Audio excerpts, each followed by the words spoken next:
Hey everybody, welcome back to another video within the AWS Solution Architect series. And in this video, we'll be talking about instant types.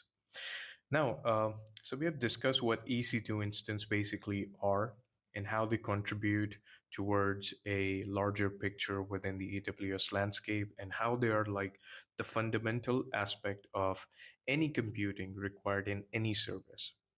But obviously, we have to be careful while using these instances because there can be multiple use cases across which you might want to use it. So we discussed and touched upon these briefly. So let's dig into more detail about them. So normally, first and foremost, let's talk about the descriptive notation of what an EC2 instant type actually looks like. So you can have something like this. So M5 dot 2x large. So this here is basically the instance class.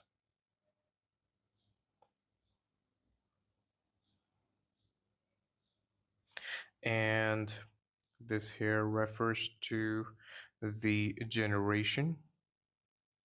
So they can vary. And this here refers to the size of the instance. Size of the instance. Perfect.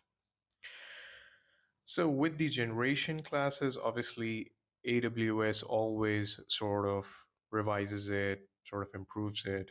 So this is what the notation would look like. So, and there are quite a lot of generation classes.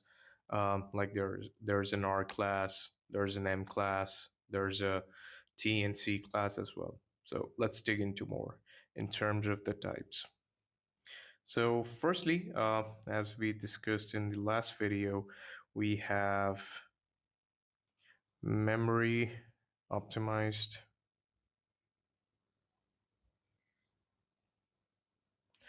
EC2 instance. And as the name suggests, obviously it's more inclined towards the memory. So if you need high performance task, you can definitely go with this, especially with the workloads that require to be in the memory. Like if you need some sort of a work to be done over a large data set, then this seems like a feasible option. So fast performance. Another option is for relational and non-relational databases. We can use it for web scale cache.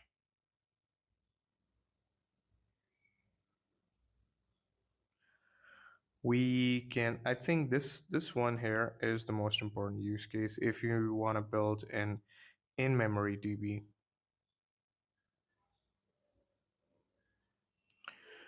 Optimized for BI. Besides that, we can also use it for applications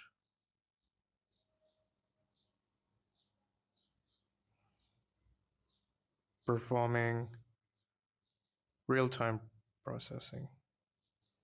So the big takeaways are obviously DB optimized for DB, real-time processing, and fast performance for workloads over large data set.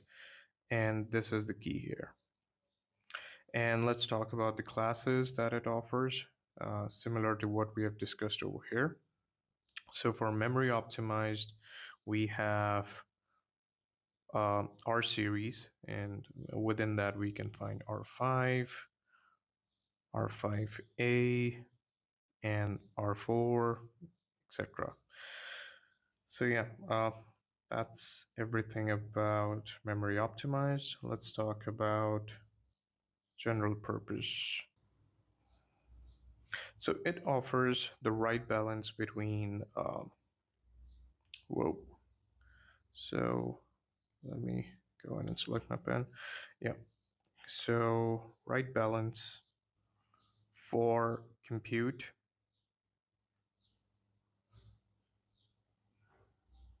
memory, and network. So normally these are like cheap machines that you can use. You would get T series, T2 micro specifically, the most famous one, especially if you're on free tier, then this will do. And it's normally used for like for diverse workloads, specifically for web servers and code repos. So web servers and code repos. So key takeaways whenever you need something for web servers, code repos, and the right balance between these three: compute, memory, and networking. All right. Moving forward, we have compute optimized. All right, as the name suggests, again, it's great for workloads that require compute intensive performance. Compute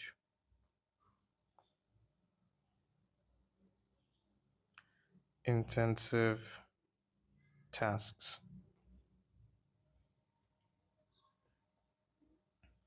So examples are media transcoding, batch processing, and uh, machine learning. Um, we can use it for a dedicated game server as well.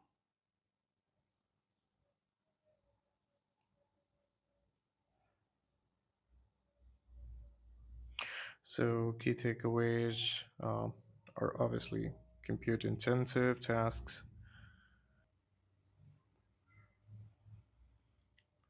So the fourth point is storage optimized. Again, as the name suggests, for storage intensive tasks that require like a high sequential read and write over a large data set.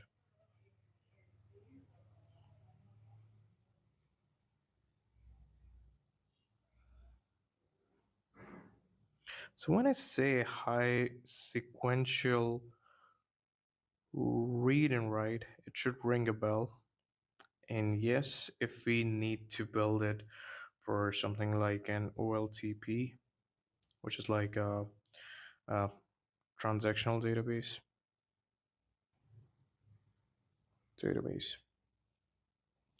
So obviously, if you need something to build a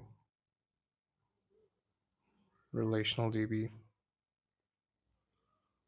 um, a data warehousing solution,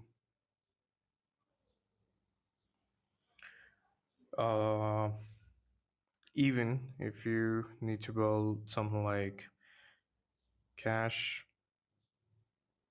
for in memory, although I think memory optimized would still be better, but you can still use it for um, since eventually you need it for storage. So um, you can bet on this one as well. So key takeaways again: storage intensive tasks, high sequential read and write, which definitely translates into uh, an OLTP solution, relational DB. Data warehousing solution is my favorite pick. Obviously, if you need something for that big of a scale, then storage optimized EC2 instances would definitely be of a win here. So yeah, that's pretty much everything about the instant types and what kind of instant classes can be associated with them. Uh, Specifically, I think general purpose is the most used EC2 instances because normally you would use it for web servers and stuff like that. And obviously, it comes cheap as well. So yeah, I'll see you in the next video, and we'll be discussing about security groups and EC2 instance purchasing options. So yeah, I'll see you there.